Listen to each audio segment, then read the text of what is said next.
12 বজাৰ বাতৰিলৈ স্বাগতম ষ্টুডিঅত মই পাপৰি প্ৰথমটো খবৰ ডিব্ৰুগড়ৰ পৰা ডিব্ৰুগড়ৰ অসম মেডিকেল কলেজ হাস্পতালৰ লগতে গুৱাহাটী চিকিৎসা মহাবিদ্যালয় কেইবাদিনো ধৰি অব্যাহত আছে কনিষ্ঠ চিকিৎসক সন্থাৰ প্ৰতিবাদ বন্ধ হৈ থকা নিট কাউন্সেলিং সোনকালে অনুষ্ঠিত কৰাৰ দাবীত কনিষ্ঠ চিকিৎসকসকলে ধাৰাবাহিকভাৱে প্ৰতিবাদ চলাই আহিছে কনিষ্ঠ চিকিৎসকসকলে বৰ্জন কৰিছে অপিডি ক্ৰমাগত কেইবাদিনো ধৰি প্ৰতিবাদ চলাৰ পিছতো কিন্তু কৰ্তৃপক্ষৰ গা লৰা নাই কনিষ্ঠ চিকিৎসকৰ সমস্যা সমাধানৰ বাবে কৰ্তৃপক্ষ আগবাঢ়ি অহা নাই আৰু ইয়া আজিৰ প্ৰতিবাদ নহয় আজি বিগত কেইবাদিনো ধৰি এনেধৰণে প্ৰতিবাদী কাৰ্যসূচী চলাই আহিছে কনিষ্ঠ চিকিৎসকসকলে তেওঁলোকে অপিডি বৰ্জন কৰিছে তেওঁলোকৰ দাবী আছে যে নিট কাউন্সেলিং শীঘ্ৰে যাতে কৰে তেওঁলোকে লগতে এই কথাও কৈছে যে তেওঁলোকৰ বিশেষকৈ এই কোভিড পৰিস্থিতিত বিগত 2 বছৰ তেওঁলোকৰ কেনেকুৱা ধৰণৰ কষ্ট হৈছিল তেওঁলোকৰ যিখিনি পাবলগীয়া তেওঁলোকৰ ছুটি হিয়া তেওঁলোকে নাপায় এনে ধৰণৰ বিভিন্ন তেওঁলোকৰ যিখিনি কথা সেইখিনি বা যিখিনি দাবী তেওঁলোকৰ খুব সকলোখিনি তেওঁলোকে প্ৰকাশ কৰিছে কিন্তু এই প্ৰতিবাদ কেইবাদিনো ধৰি চলি থকাৰ পিছতো কিন্তু কোনো ধৰণৰ গুৰুত্ব প্ৰদান নকৰাৰ অভিযোগ উত্থাপন হৈছে নিট কাউন্সেলিং শীঘ্ৰে অনুষ্ঠিত কৰাৰ দাবীৰে আজিৰ দিনটোতো প্ৰতিবাদী কাৰ্যসূচী গ্ৰহণ কৰিছে জিএমচিএইচতো এএমচিএইচতো কনিষ্ঠ চিকিৎসকসকল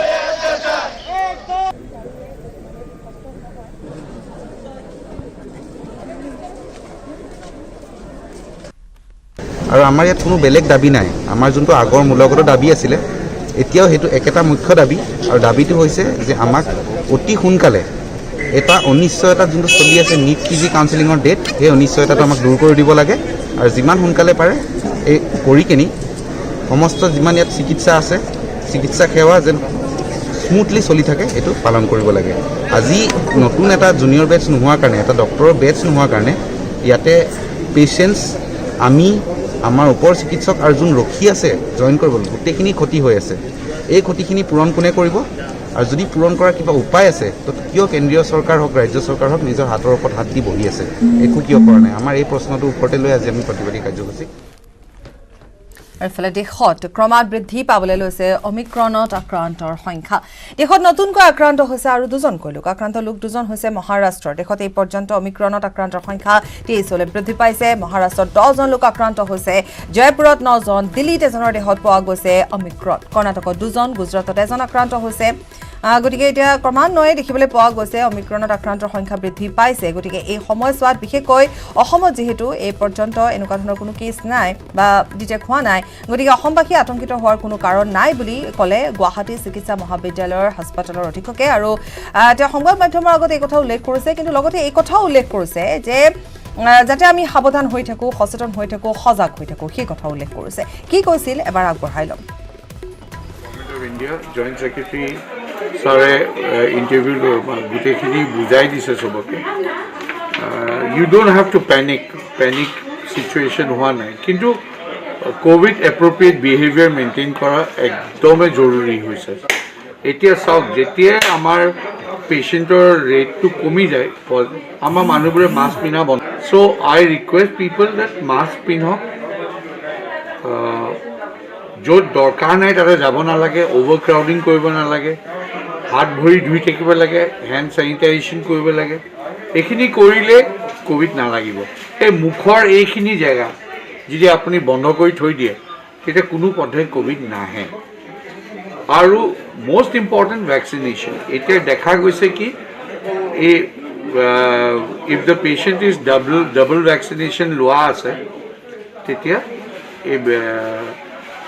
পেচেণ্টক এই ভাইৰাছটোৱে এফেক্ট নকৰে বিকজ দিছ ভাইৰাছক কভাৰ্ড আছে ইউজুৱেলি মানে এবাউট 91% ভেকচিনেশ্যন লোৱা মানুহবোৰৰ কোভিড আৰু এবাৰ নহয় আৰু ছেকেণ্ডলি এই form of COVID it spreads fast সেইটো কৈছে কিন্তু চিভিয়াৰিটি এতিয়ালৈকে WHO ক'ব পৰা নাই কৈছে কি it is symptoms are mild to moderate symptoms সৰ্দি কাহ জ্বৰ কিন্তু উইকনেছ হয় খুব বেছি উইক বিজেপি কাৰ্যালয়ত আঙুলতা ডেকাৰে সংবাদ মেল আয়োজন কৰা হৈছে বিজেপি মহিলা মৰ্চাৰ কাৰ্যনিৰ্বাহকৰ সমাপ্তিৰ পিছত সংবাদ মাধ্যমক সম্বোধন কৰিছে পোনপটীয়া সম্প্ৰচাৰ আগবঢ়াম ডক্টৰ মামনি ৰয়ছম গোস্বামীৰ পৰন্ত আমি বক্তৃতা অনুষ্ঠানসমূহ আমি জিলা আৰু মণ্ডল পৰ্যায়লৈকে লৈ যাম গতিকে কিছুমান বিষয় আমি আগত লৈ গুচি যাম গতিকে আপোনালোক সকলোৰে সহায় সহযোগিতা আমি কামনা কৰিছোঁ প্ৰত্যেকৰে আৰু কেৱল মাত্ৰ এইটো নহয় যে বিধানসভাত প্ৰত্যেকখন মঞ্চতে যাতে প্ৰত্যেকখন ক্ষেত্ৰতে যাতে আজি দেখিবলৈ পাই খুব ভাল লাগিছে যে ইয়াতে মহিলা সাংবাদিকৰ আজি সংখ্যা অইন আমাৰ প্ৰেছ মিট থাকে আজি মহিলাসকলক ইয়াতে দেখিবলৈ পাইছোঁ গতিকে আৰু আমাৰ ফেজ ৱাইজ আমি আগবাঢ়ি যাওঁ সেইটোৱে আশা কৰিছোঁ আৰু ধন্যবাদ জনাইছোঁ সকলোকে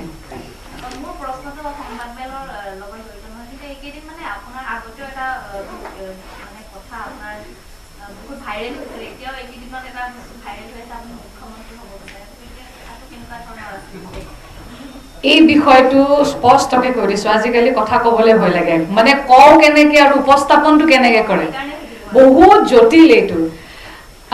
মোক কোনোবা এজনে সেইফালৰ পৰা প্ৰশ্ন কৰিছিলে তেখেতে প্ৰশ্ন কৰিছিলে মোৰ উত্তৰ নাছিলে মই ডিৰেক্টলি কোৱা নাই তেওঁ প্ৰশ্ন কৰিছিলে যে হেৰি অসমত মানে মুখ্যমন্ত্ৰীও মহিলা হোৱাটো বিচাৰে নেকি বোলো হৰি হয় অসমত কি মুখ্যমন্ত্ৰী মহিলা হ'ব পাৰে সেইটোত কিবা সংকোচ থাকিব পাৰে নেকি এইটো ভাল কথা অসমত কেতিয়াবা হ'ব নোৱাৰে নেকি তাৰ কাৰণে কষ্ট কৰিব লাগিব চাগে গতিকে সেই বিষয়টোকে আঙুলতাই মুখ্যমন্ত্ৰী হ'ব বিচাৰে কিমান অদ্ভুত এটা পাৰ্থক্য আৰু কেৱল মই মুখ্যমন্ত্ৰীৰ কথাই কোৱা নাই মই কৈছোঁ যে বিধানসভাৰ অধ্যক্ষগৰাকীও মই যেতিয়া বিধানসভাত বহি আছিলোঁ মই ভাবি থাকোঁ যে ইয়াত যদি অধ্যক্ষগৰাকী যদি আমাৰ মহিলা হ'লহেঁতেন উপাধ্যক্ষগৰাকী যদি মহিলা হ'লহেঁতেন আজি ইয়াতে মাত্ৰ আমি 9 গৰাকী আছোঁ ইয়াত যদি 50 গৰাকী বিধায়িকা থাকিলেহেঁতেন কাৰণ সেই অনুভৱটো মই কৰি আছোঁ সেইকাৰণে ব্যক্ত কৰিছোঁ ইয়াততো কোনো ভুল নাই গতিকে আঙুলতে মুখ্যমন্ত্ৰী হ'ব বিচৰা নাই এইটোতো মানে বহুত অদ্ভুত কথা কিন্তু সেইটো আপোনালোকৰ কথা দে মই নকওঁ সেইটো আকৌ গৈ পেলাই ক'ত গৈ পৰেগৈ মই কৈছোঁ যে মহিলা হিচাপে আজি যিমান আমাৰ ইয়াতে চেনেল আছে চেনেলত মই খুব ইচ্ছা যায় যে মহিলা এগৰাকী চিফ এডিটৰ থাকক কিবা থাকক গতিকে সেই দিশত আপোনালোকেও আগবাঢ়িব লাগিব ইচ্ছাটো আগ্ৰহটোতো আমি কৰিব লাগিব তেতিয়াহে আমি আগবাঢ়িব পাৰিম সৰুতে কয় নহয় আমিয়ে কৈছিলোঁ যে মই ফাৰ্ষ্ট ডিভিজন আশা কৰিছোঁ ছেকেণ্ড ডিভিজন পাম আপোনালোকে কৈছিলে নাজানো আমাৰ তেতিয়া আমি লগৰ মই ক'লে যে মই ফাৰ্ষ্ট ডিভিজনৰ কাৰণে পঢ়িছোঁ ছেকেণ্ড ডিভিজন পাম গতিকে আমি এটা দিশলৈকে আমি সদায় লক্ষ্যত ৰাখিব লাগিব তেতিয়াহে আমি পিছৰ ষ্টেপটোত পাম গতিকে এইটোৱে বিষয় আৰু ময়ো এটা কথা অনুৰোধ কৰিব বিচাৰিছোঁ আমাৰ সকলো সংবাদ মাধ্যমৰ জড়িত সকলোকে সামগ্ৰিকভাৱে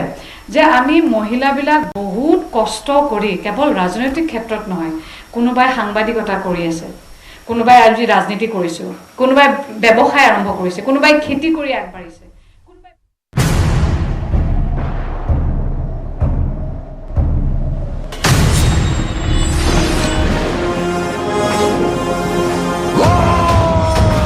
এতিয়া বিশ্বই জানে ষ্ট্ৰং মানে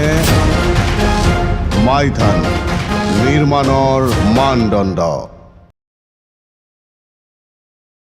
আৱৰ্জনা নিষ্কাশন প্ৰকল্পটো গুৱাহাটী মহানগৰীৰ একমাত্ৰ আৱৰ্জনা নিষ্কাশন প্ৰকল্প কোম্পানীটোৰ উদ্যোগত স্থাপন হোৱা এয়া হৈছে ৪ৰ্থটো প্ৰকল্প ইয়াৰ পূৰ্বে ২০১৯ চনত বঙাইগাঁও ২০২০ চনত অভয়াপুৰী আৰু চলিত বৰ্ষতেই চাপাটগ্ৰামত স্থাপন হৈছে আৱৰ্জনা নিষ্কাশন প্ৰকল্প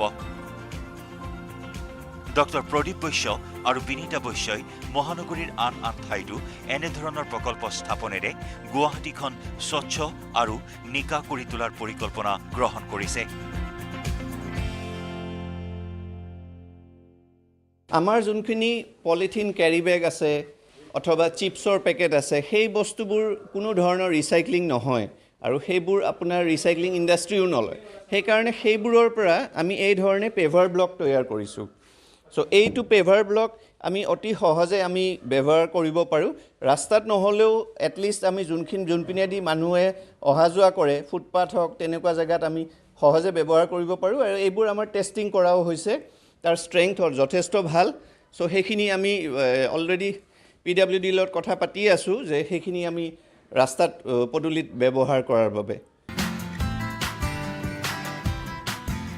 মালিগাঁৱৰ পৰা ৰাকিবুৰ ৰহমানৰ report news 18 Assam north east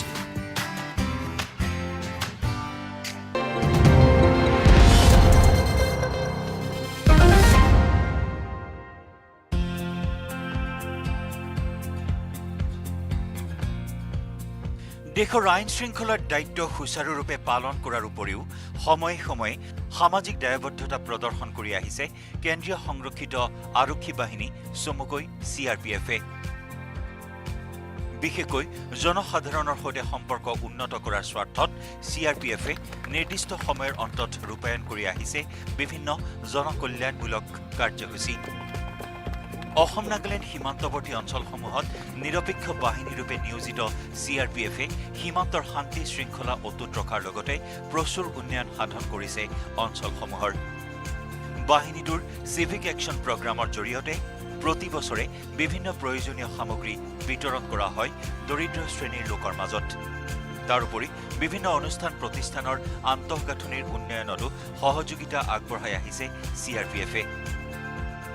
শুকুৰবাৰে 142 নম্বৰ CRPF বাহিনীয়ে মেৰাপানীস্থিত ছাউনীত চিভিক একশ্যন প্ৰগ্ৰামৰ জৰিয়তে একাংশ অসমীয়া আৰু নগা লোকৰ মাজত বিতৰণ কৰে যথেষ্ট সংখ্যক প্ৰয়োজনীয় সামগ্ৰী। অসম আৰু নাগালেণ্ডৰ কেইবাখনো সীমামূৰীয়া গাঁৱৰ গাঁওবুঢ়াৰ জৰিয়তে CRPFে এই অনুষ্ঠানটোত প্ৰদান কৰে একোটাকৈ ব্যয়বহুল ছ'লাৰ লেম্প।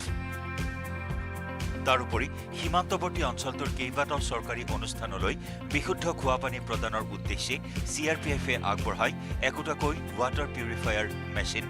অনুষ্ঠানটোত অসম আৰু নাগালেণ্ডৰ দুয়ো ৰাজ্যৰ একাংশ শীৰ্ষস্থানীয় বিষয়ববীয়াৰ লগতে উপস্থিত থাকে CRPFৰ IGP সৰবজিৎ সিং আৰু কমাণ্ডিং বিষয়া ভাৰত কুমাৰ বৈষ্ণৱ। অনুষ্ঠানটোৰ লগত সংগতি ৰাখি প্ৰদৰ্শন কৰা থলুৱা সাংস্কৃতিক অনুষ্ঠানে মন্ত্ৰমুগ্ধ কৰে অতিথিৰ লগতে উপস্থিতসকলক।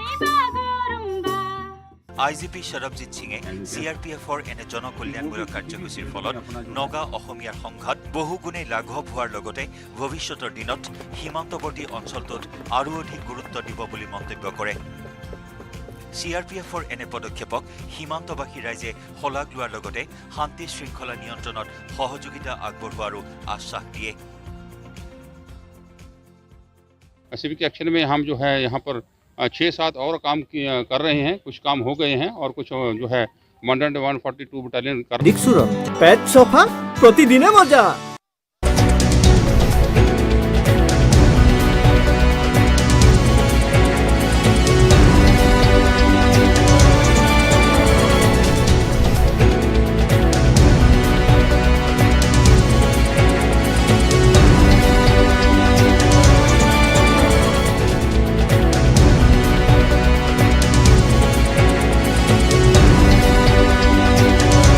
নিউজ হেডলাইন আগবঢ়াইছে পেট সোফা আয়ুৰ্বেদিক চূৰণ। পেট সোফা প্ৰতিদিনে মজা।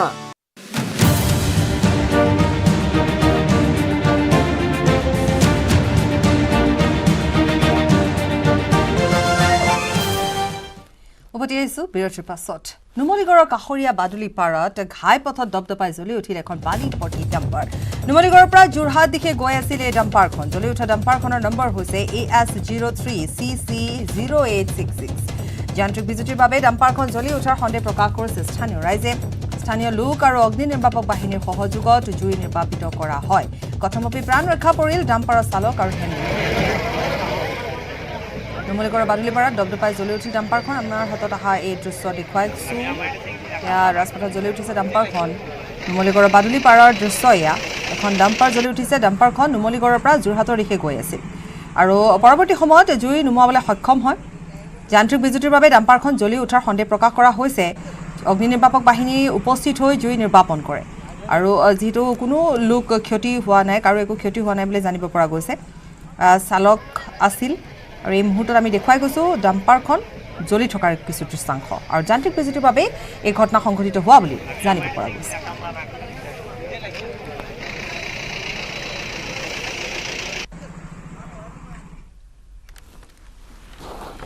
কল্পনা কৰক, এগৰাকী মাতৃক হেৰুৱাইছে, এজন ভাই আৰু COVID-19 লৈ এটা শিশু,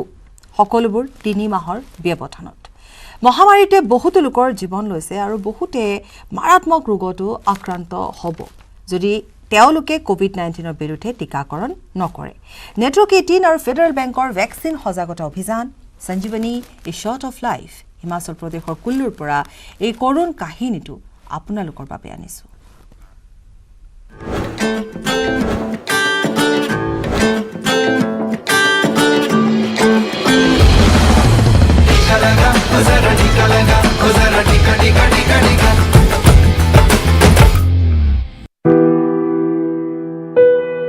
It's been a year of death and devastation. Geeta Gupta unable to understand what hit the family so hard in such a short duration. Her husband Manik Raj says his 55-year-old brother Kapil caught COVID-19 in Manali last November. Their mother, 79-year-old Sulakshana Gupta, then got infected with the deadly virus. Both succumbed in a span of 8 days. Mother जी ने बोला कि भाई मैं नहीं hospital में रह सकती हूँ, बुजुर्ग हूँ,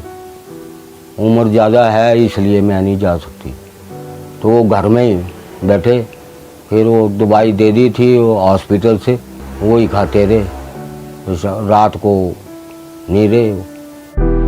Not just them, a total of 8 family members caught the highly contagious disease. Thankfully, they all recovered, including their 23-year-old son, Karthik. That's what they believed. In February this year, Karthik came home, lay on his bed, and never woke up. वो शमशान गया, अकेले गया ना, दोनों बारी तो वहीं गया, फिर घर आता था, वो आके रोना, उसने बोलता था क्या मैंने दादी और चाची को इन हाथों से क्या जलाया, बोलता है ऐसे। फिर आके उसने जोर जोर से रोना, बहुत ज़्यादा सदमा ही लगा होगा उसको, ऐसे ही लग रहा है बस, और कुछ नहीं। उनके करीब रहता था ना ज़्यादा, करो दादी को दादी दादी दादी करता रहता है ज़्यादा, उनके साथ ही रहता है ज़्यादा। Did Karthik die of shock, or did he have post-COVID complications that caused his sudden demise? हम लोग सोचते हैं कि नहीं, उसको कोरोना का ही कोई लक्षण था जिस वजह से उसकी डेथ हुई है, क्योंकि वो पॉजिटिव के साथ रहा। उसकी दादी भी पॉजिटिव थी, उसका चाचा भी पॉजिटिव था, कॉम्प्लिकेशन थी उसको कोरोना की। अब तो दिल नहीं करता किसी काम को भी, कोई काम भी करे या कुछ है, बस जीने का कुछ मजा ही नहीं है वैसे जैसे लगता है। India had not started vaccinating then, but their tragedy, a reminder that vaccines save lives, and our loved ones need not become memories in a photo album. सदमा तो लगा, अब क्या करना। उस टाइम अगर वैक्सीन होती तो बच जाते।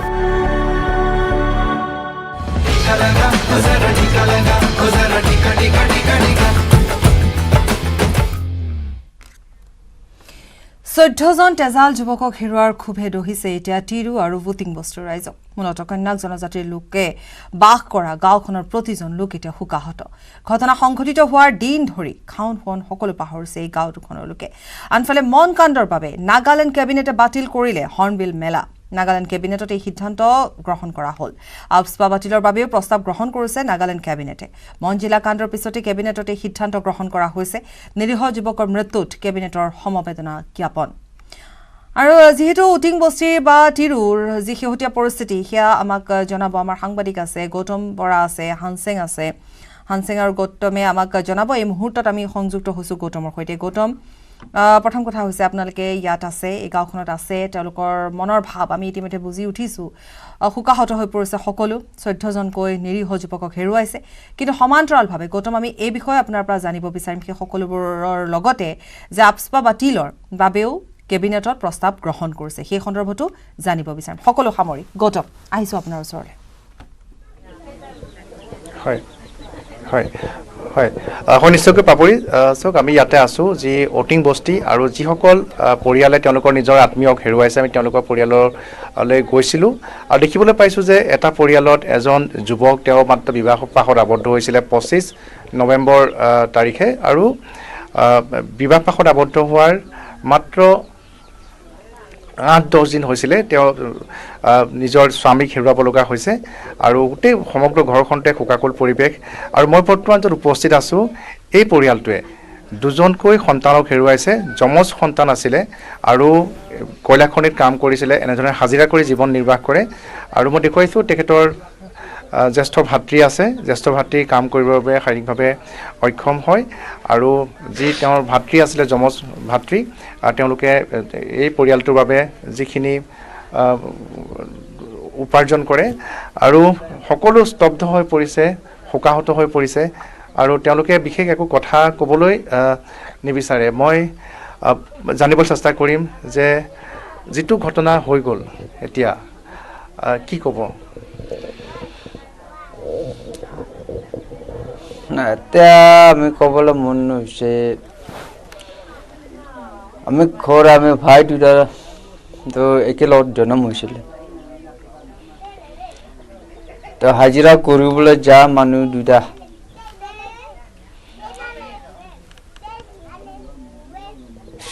শনিবাৰ ৰাতিৰে ঘৰত জলদি পहुंचবি কৈ কেনে আহা মানুহ দুটাকে আধা ৰাস্তাকে ইণ্ডিয়ান আৰ্মিৰ পৰা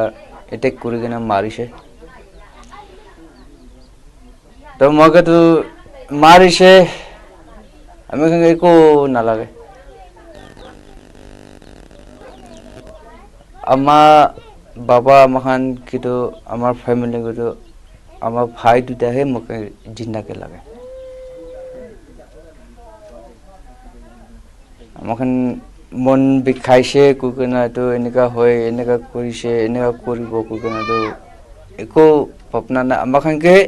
আমাৰ ভাই দুটা জিন্দাকেহে লাগে এটোহে আছে হয় নিশ্চয় পাপৰি আপুনি উপলব্ধি কৰিব পাৰিছে যে গৌতম ইমান সৰল তেওঁ কৈছে যে কোনো ধৰণৰ সহায় প্ৰয়োজন নাই মাথো তেওঁলোকৰ দুয়োগৰাকী ভাতৃক লাগে সঁচাকৈ অতিকৈ সৰল আৰু তেওঁলোকৰ যি মৰ্মবেদনা গৌতম সঁচাকৈ সকলোৱে বুজি পাইছে আপুনি আৰু অকমান আগবাঢ়ি যাওক হয়তো মনৰ ভাৱ তেওঁলোকে প্ৰকাশ কৰিব কিবা হয়তো তেওঁলোকে ক'ব বুজাব বিচাৰিব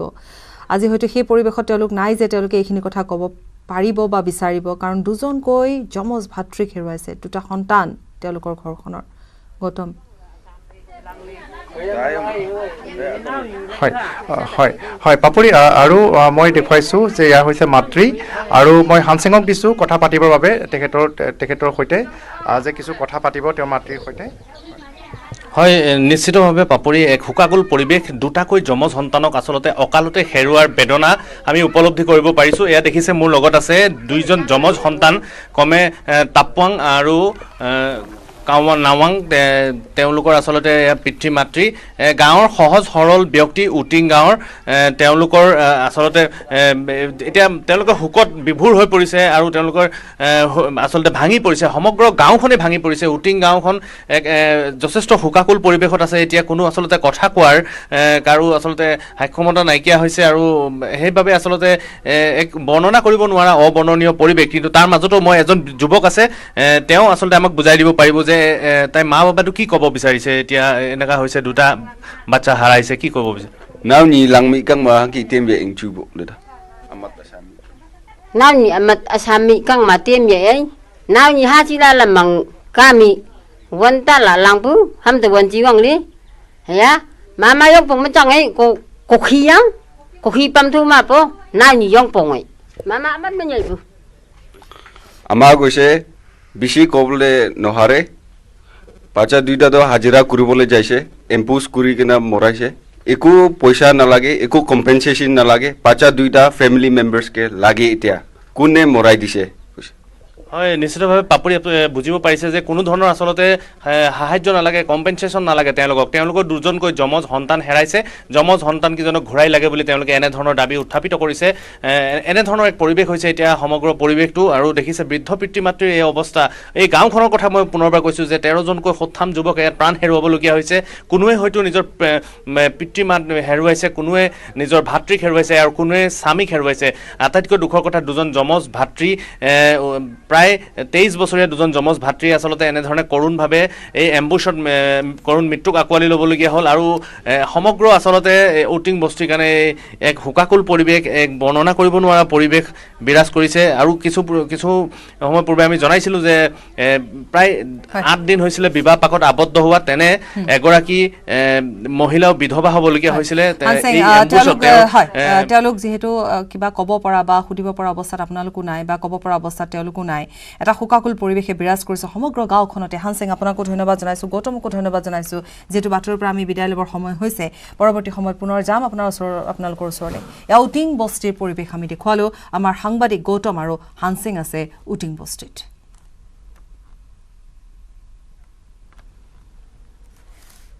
ইয়াৰে সৈতে বাতৰিৰ পৰা বিদায় লৈছোঁ নমস্কাৰ